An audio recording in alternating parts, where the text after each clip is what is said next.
Alright, this is it. This is Evasio, naloxone, whatever the hell you call it. But anyway, it's Narcan, I guess, right? But watch, this stuff's badass, okay? It verbally tells you what to do once you open the seal. I mean, this stuff, anybody that's around people that do drugs, or, you know, there's a chance that, you know, if you get high and, you know, everybody, I mean, just try to get a couple of these. I got 2 of them today, and it cost me 25 bucks each. So I'm put out 50 bucks to save people's lives. But check this out. This one's one of the ones from 2 nights ago. But listen. This device has been used and should be taken to your physician for proper disposal and a prescription refill. Badass, huh? Badass. This device has been used. But when you pull the seal and you know, it gives you a countdown to when the needle's going to come out. It tells you where to put it. It's just fucking wild. And just like that scene in Pulp Fiction, the chick just came up like, and then she went right back down. It was wild, man. Actually, we had to hit her with 2 of these. I tell you, it's amazing. She was gone. And then last night, that girl leaving her there. I just want to say one thing so I don't type it, because it's getting kind of long and I don't know how to start new paragraphs. So it's getting kind of like a long-winded paragraph. The cop and the EMT worker were complete jerk-offs to me.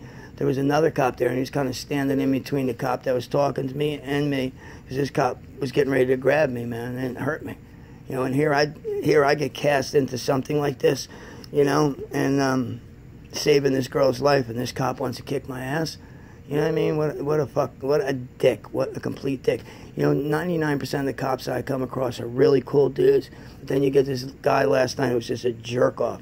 You know, an EMT worker who probably weighed, this chick weighed about 300 pounds, you know. And she's sitting there getting all shitty with me, you know. And I felt like telling her, next time you're washing down a box of ho-hos with that big gulp, you know, maybe think about that I saved this girl's life. You know, most people would have just left her like her friend who actually stuck the needle in her, that was with her the other night before, and this chick OD'd the night before, and she's with her again and shoots her up again. We all seem to think it was like a hot shot. She was doing it on purpose, but some instant karma. The girl that stuck the needle in this chick came walking out of a trap house this morning, and a trap house is just a drug house, a whore house, you know. And they call it a trap because you go in there with your money and you're trapped, you know, drugs and girls, you know. She walked out of the trap house, walked down the alley, and the St. Petersburg police are waiting for her. I think somebody tipped the cops off, so, you know, hey, some instant karma. So she's sitting in the county right now, detoxing for heroin, you know. So, hey, I have no sympathy for her, no empathy for her. I mean, what she cast me in, just leaves her best friend laying in an alley, comes over to me and says, hey, Ray, Lily's ODing, man. You know, call 911. You know, what am I going to do? I'm going to go over there and do exactly that. I'm not going to let her die. So it was just really fucked up. I'll put my face on the camera. You know, I'm not afraid. You know, it's the right thing to do. I mean, that's number 5 for me. 2 in a little over a month. It's just it's like Twilight Zoneville. But I always tell people when people I don't know, if I'm getting high with people for the first time or whatever, and I just let it known that, you know what, call me, man. If somebody ODs, call me, man. I'll come and help. Instead of you just taking off and leaving that person to die. And so far, this is the 2nd time, you know, in a little over a month that it's happened. So you got to say that's really cool. And then, like I said, I bought 2 of these things today. So I have them. You know, it cost me 25 each, so 50 bucks. But, I mean, like when the chips are down and you don't have time for that ambulance to get there, and you just hit them with this, man, it'll save that person's life. So it's $50 well worth it. I'd rather be smoking at 50. But if it saves somebody's life, man, it's a lot, you know.